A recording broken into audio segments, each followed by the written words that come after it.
those scenarios where a bill of review can become extremely challenging because the negligence of that attorney, if any, can be imputed to the bill of review claimant. So unless there's a situation where perhaps there is some negligent act happen, stroke by lawyer does not respond to discovery, that scenario I was just talking about, but some due process denial occurred at the same time, if that didn't occur, if there's not due process failure and failure by attorney, then you just have failure by attorney, and that negligence can be imputed to the bill of review complainant, thereby undermining your right to relief, which means default judgment could stand. And that's why these cases are so critical.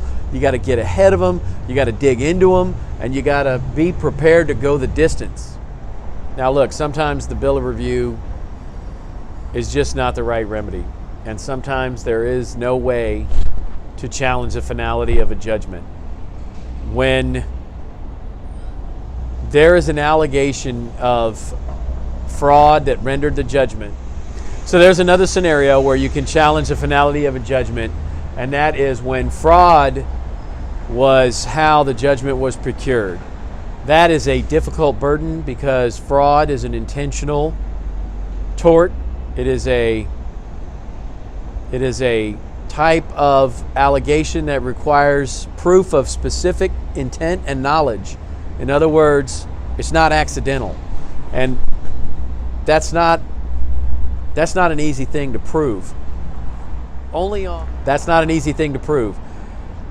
The witness generally only melts down on Perry Mason, LA law, insert name of most popular new law show. That rarely occurs in a litigation matter where a witness recants and says, "Oh, you got me." If fraud was part of how a judgment was rendered, you've got to prove specific intent. Not an easy burden. Moreover, that specific intent has to come from outside of the bill of review claimant's own attorney. So again, very difficult pointing fingers to challenge the finality of a judgment, trying to say, "Hey, your lawyer is how," or my own bill of review claimant saying, "My own lawyer was collaborating or intended to assist in a fraud that resulted in a judgment."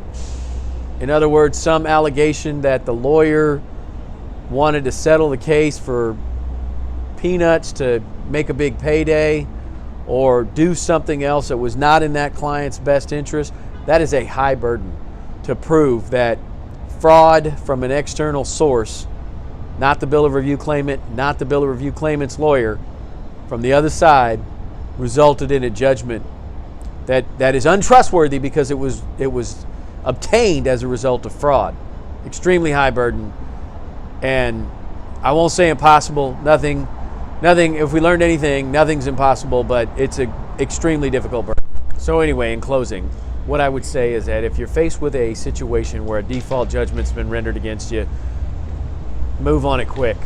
Your timetables to get that set aside with a motion for new trial, which the burden is much lower, are ticking the day that judgment's signed. You have 30 days to challenge that with a motion for new trial.